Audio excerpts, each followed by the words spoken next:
About the announcement which has just been made about Her Majesty. I know I speak on behalf of the entire House when I say that we send our best wishes to Her Majesty the Queen and that she and the royal family are in our thoughts and prayers at this moment. I'm going to take no more, if there is anything else, we will update the House accordingly. Thank you. Ian Blackford. And in response, the Prime Minister, Liz Truss, told the House that the whole country will be deeply concerned by the news from Buckingham Palace this lunchtime, adding that her thoughts and the thoughts of the people across the United Kingdom are with Her Majesty the Queen and her family at this time. So a lot of warm wishes being sent to the royal family. Let's return to our royal correspondent, Rhiannon Mills.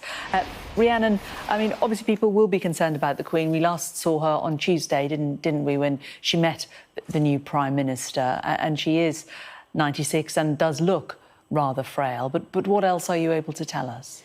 So, Jane, I have literally just heard in the last few moments that their Royal Highnesses, the Prince of Wales and the Duchess of Cornwall, have travelled to Balmoral, and also that the Duke of Cambridge is travelling to Balmoral as well. We know that Prince Charles and Camilla have been spending a great deal of time in Scotland over the summer holidays. They often do. They have their own property at Birkhall, which is just up the road from Balmoral, and also some of the papers have been suggesting that the Prince of Wales has been slightly unusually making daily visits to go and see the Queen, whether that's accurate or not, but just to give you an idea of some of the topics that people have been talking about when it comes to the Queen being up in Scotland. But yeah, it has to be, it said it is unusual to hear that the Duke of Cambridge is also now travelling up to Balmoral. But I think it does very much chime with that statement that we had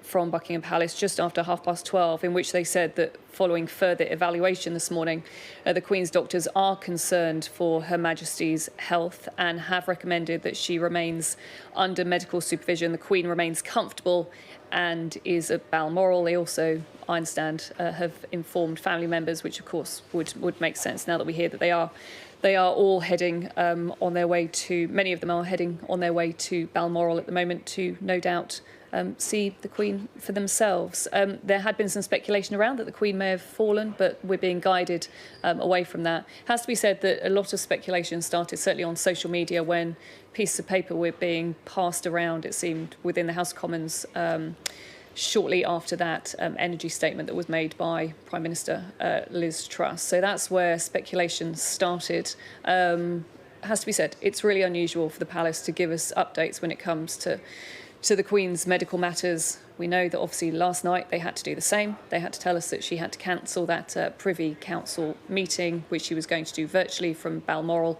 And then today we're being told that not just that the Queen is being told to rest, but the doctors, they are concerned about her, and she remains under medical supervision. But also worth pointing out, she hasn't been moved to hospital. She is currently still at Balmoral, which of course is where we've seen the latest pictures of her. I have to say there were many people who looked at that picture of her standing in front of the fireplace in the drawing room, waiting to welcome her 15th Prime Minister. And it was more of an image of a grandmother, I would say, than as head of state.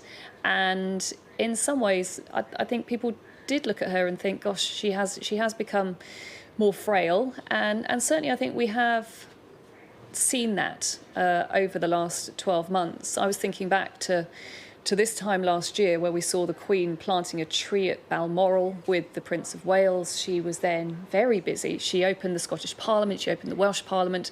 She was outside Buckingham Palace launching the Commonwealth Baton Relay with Prince Edward. She also then conducted a business summit at Windsor, and she was incredibly busy. But then in October she was told to cancel at the last minute a trip to Northern Ireland, and it was then around that time that we heard that she had to go into hospital for some tests. Everything that I've been hearing over the last few weeks